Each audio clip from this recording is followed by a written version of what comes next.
Sponsored by Raid Shadow Legends, available on iOS, Android, and fairly recently PC. And now they want you to play the game because it's a good time. Sporting very nice graphics for games in its genre, with very fluid and fast-paced gameplay that is a fun way to spend some time, with engaging and extensive mechanics, such as their shard system, from which you can redeem different rewards. For example, using blue shards to redeem new champions.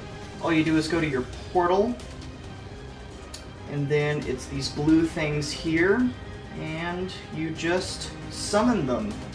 What they do is they give you heroes, and they will range from good to but the ones aren't all that bad, because then you can use them to feed to your good heroes and help level them up. It's the emium part of the freemium currency in the game, so you earn them while just playing, then you can also buy them. You're smart, you know how it works. Moving on. And see, that guy's a level 1, I'm just gonna feed him to somebody. But he's much more promising, and he will be the eater, not the eaten. Aside from the core campaign and other modes that it's had for a while, there's a new Tag Team Arena mode with 4v4 battles. So come join the battles in Raid. Click the link down below, and new players will receive 500,000 silver, 50 gems, 10 mystery shards, and 1 free champion, Executioner. Those rewards will be waiting for you here, this exact spot. Go there. These rewards will only be handed out for the next 30 days, so be sure to sign up as soon as you can, preferably after this video.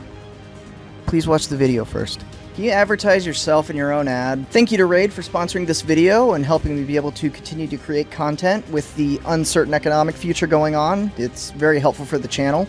There's a recession coming, save your money. And without further ado, the video. The Allies invaded Italy fairly split on whether or not it was the right thing to do. The US was very excited to get into France, and they thought, and would eventually see, it would be the main front from which they would take down the Germans, and were not entirely interested in putting time and resources towards anything else. This even extended to North Africa and Operation Torch, where US troops first saw action in Europe. This didn't mesh with the British opinion, centered around finishing the job in Africa, securing the Mediterranean, followed by continued offensives into Italy as events developed. As in their eyes, since France couldn't be invaded right now, and it would take a while to gather the resources, manpower, and set up diversions to ensure its success, other action should be taken in the interim, just to keep pressure on the Germans. And after the North African victory, Italy looked pretty shaky and primed for a good pants punt. But this took some convincing to settle the Americans, who had their eyes on the prize. And probably also the wine, fun times with the boys, to LARP as their parents in the last war. Oh, and probably deal with that whole Hitler thing. I'm gonna get back to the arguments for whether or not the whole endeavor was worth it, and who ultimately historians have concluded was right or wrong, but there are a few more points to get to before we get to the main one. Anyways, spoiler alert, the British won out, and the gang was headed for Sicily, triggering an immediate Italian response that was, I guess, less than ideal for the Germans, who had to play Axis mom again and invade Italy as Sicily was falling to the Allies.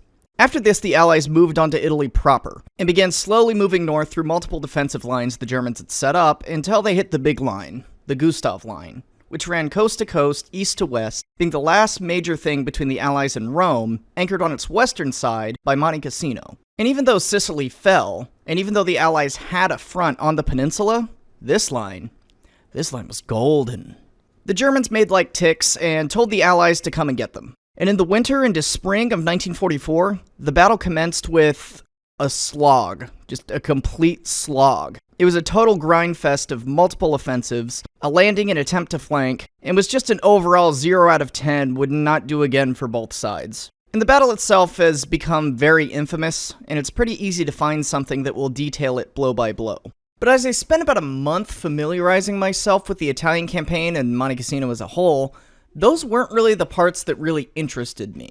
What did interest me was the wide variety of feelings about the battle and how it's been remembered between the different countries and into today. With some people feeling that it was necessary and the right call to make, undertaking this campaign, and some believing that it was just a complete waste of time and something that should not have taken place at all. In essence, I found that there were 2 battles of Monte Cassino in current memory. One that focuses on the big players that you hear about a lot, with a more nihilistic view of how much of a waste of time the battle was, and a second one that shows the vast amount of people you don't typically hear about that were involved, and with a takeaway that although it was not a fun time for the people that were there, It was something that, due to the realities of how the war was going in 1943, had to be undertaken and was overall the right call to make and the right thing to do for where the Allies were standing at the time. So I want to talk about these two distinct conversations that show the two ways in which the campaign is remembered, and then talk about which one I really believe is correct. And to do so, I want to go through each nation country by country. In part 1, going over the rather large major players for the most part, and in part 2, discuss the people that were there that don't normally get discussed, and how a lot of them had a greater impact than realized in most casual discussions of the battle, while talking about the Italian campaign as a whole while I do so. So this one will be mostly micro, whereas the second video will start out that way and then move more to the macro, and in that one I will eventually talk about the bombing of the monastery that tends to dominate the topic as a whole, at least for the most part. So what I'm trying to say is, you just got suckered into watching another one of my title card videos, idiot!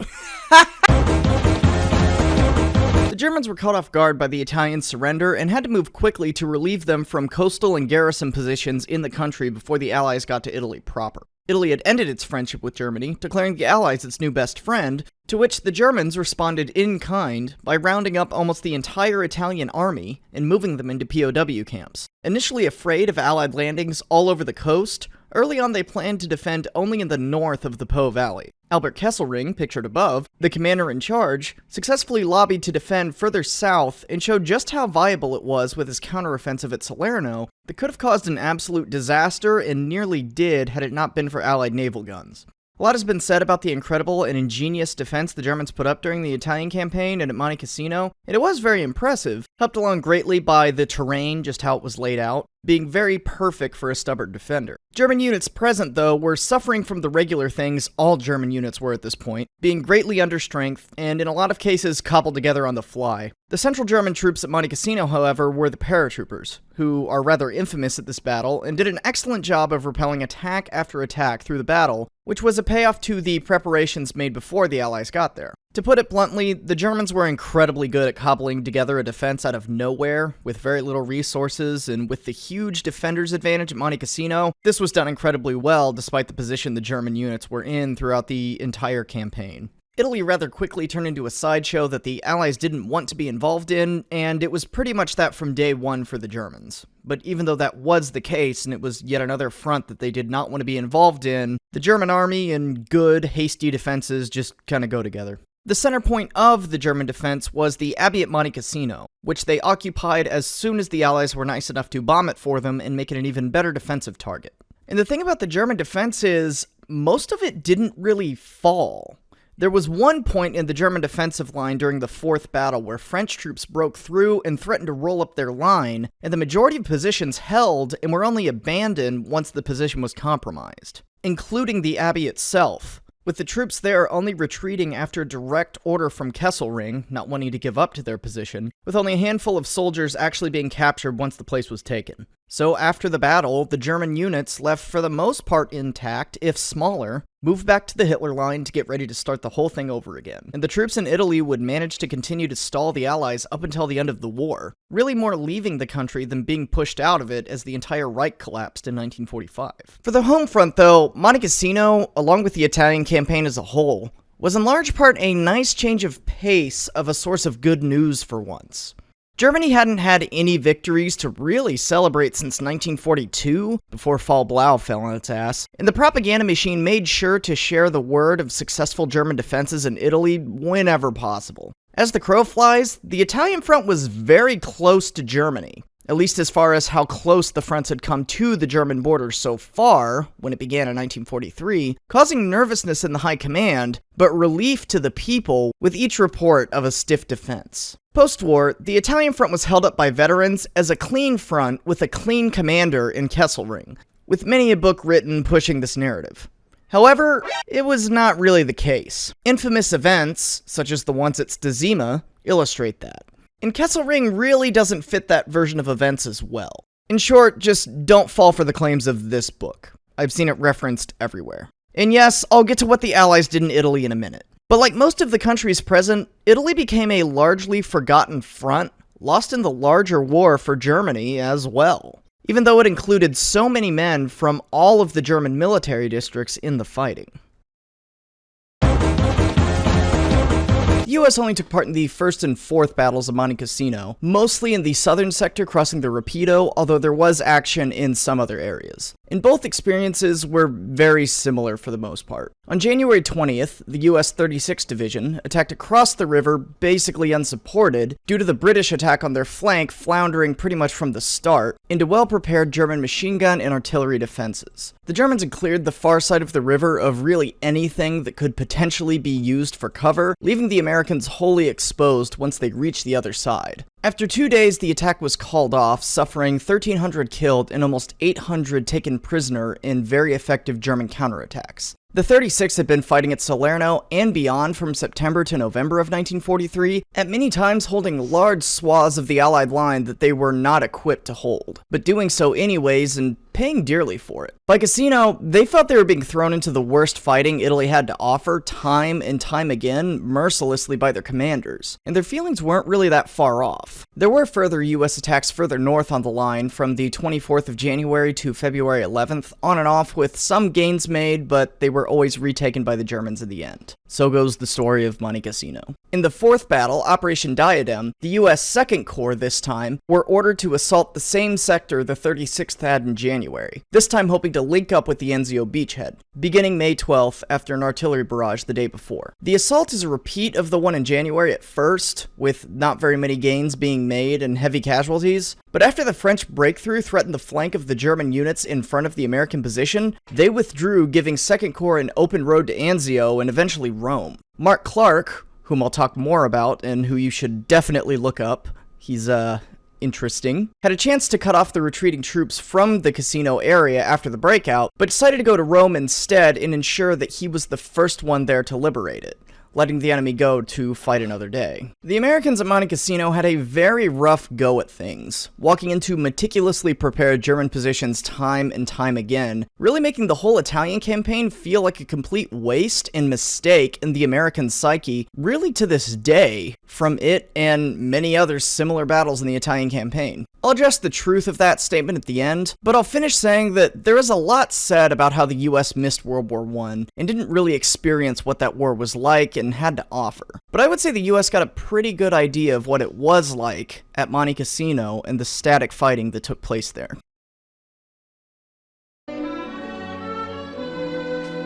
To me, the Poles are really the heart and soul of the Allied effort in the Italian campaign. And to explain why, I'll be adding another entry into my 1,000-part series titled, "Come on man, why do you have to keep doing Poland like that? Don't you think they've had a hard enough time? Just stop. It was sad 100 entries ago." The troops of the Polish 2nd Corps who took part in the battle were released to the British via the Middle East from the Soviets after being forcibly deported from their homes after the joint German-Soviet invasion of Poland in 1939, where in the interim they were imprisoned in Siberia. The volunteer force was trained and equipped by the British in the Middle East and North Africa, and in late March of 1944 were asked if they felt ready to get into the war and help break the Cassino stalemate. They agreed and were soon headed to Italy to take part in Battle Number 4, Operation Diadem. To put it bluntly, the Poles were eager to get back at the Germans and showed little regard to their own safety, much to the shock and awe of the New Zealanders, who had been on the front for a while already, and knew just how deadly the area in which they were in could be. The New Zealanders, on their part, were simply met with jeers and mocking from the Poles for taking cover in trenches, not provoking the Germans whenever possible, and just having a semblance of self-preservation at all. Their section was assigned to the far right flank of the advance, attacking the monastery itself against the elite German paratroopers who had been quite the nuisance on that spot for the last few battles. The first attack on May 12th saw heavy fighting around Snake's Head Ridge, including a Polish armored attack, retracing the steps of the very lethal New Zealand one from before, with the whole effort resulting in a failure and heavy casualties, despite the ferocity of the Polish soldiers. Sporadic fighting would continue for the next few days, but real progress was first made on the 17th, after the French breakthrough further down the line, with most Germans pulling out except for the paratroopers directly ahead of them in the Abbey, who seemed to be just as determined as the Poles to not give in to the enemy, with the Poles taking multiple points but losing their gains to a counterattack the very same day. However, after this, the Liri Valley was completely overrun, and the German troops were forced to forfeit their positions to the Poles. which they only did after a direct order from Kesselring himself. One group, however, away from the main force, refused to, and fought to the death on Phantom Ridge, thinking the Poles were not going to take prisoners. I mean, they didn't want to, but they did. They're good guys. The next day, on May 18th, the German defenders in the monastery had left, and the Poles were finally able to take it and raise their flag in victory. Although much to their disappointment, only a handful of wounded Germans unable to be moved, and 2 doctors taking care of them were left to be taken prisoner, with the rest of the enemy that had caused them so many casualties getting away to fight another day. The Polish troops at Monte Cassino fought with a ferocity that was nearly unparalleled by any of the other groups fighting in the battle. And that's understandable because for them, it was deeply personal. And as I said, they were there for one reason only: to kill Germans. They didn't care how. They just wanted some semblance of revenge for what had happened to their homeland. The victory at Monte Cassino, and really the victories throughout the Italian campaign for them though, were very bittersweet. Because as you can imagine, they didn't want to be fighting to liberate Italy, they wanted to be fighting to liberate Poland.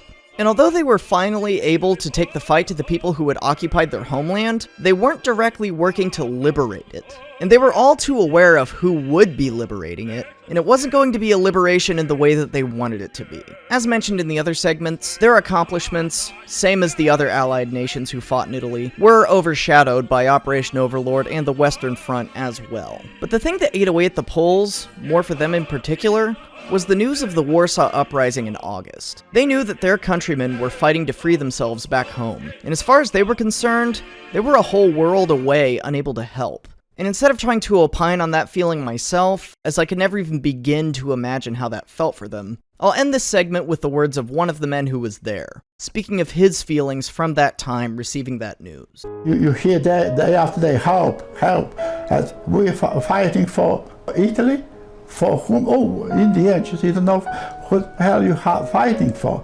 You see, you want to fight for your own country. So these are the main players that you hear about when talking about the Battle of Monte Cassino. I'm regulating the UK and the Commonwealth forces to the second video, so sorry boys, you aren't at the big kids table for this one. But in part 2, I will get into why I divided them up that way and get into my argument for doing so. But for the countries discussed in this video, you really see why there is this kind of wasted effort narrative to the battle that is continued on today. The Germans found themselves fighting on another front where they didn't want to be after being ditched by their only major ally in Europe, and spent the last 2 years of the war sending troops in to try to hold on to what they could. For the Americans, their experience at Monte Cassino is kind of indicative of how the whole campaign was for them, really leaving them kind of feeling shanghaied by the British into an endeavor that did not turn out the way that it was promised. And I discussed in the previous section why the Poles found themselves very frustrated for a multitude of reasons while fighting in Italy. And these stories and sentiments definitely come back home with the people who fought there. When looking online for what other people have already said in different videos about this battle, I found that sentiment is still very much alive today, especially with people from the US, particularly when talking about it.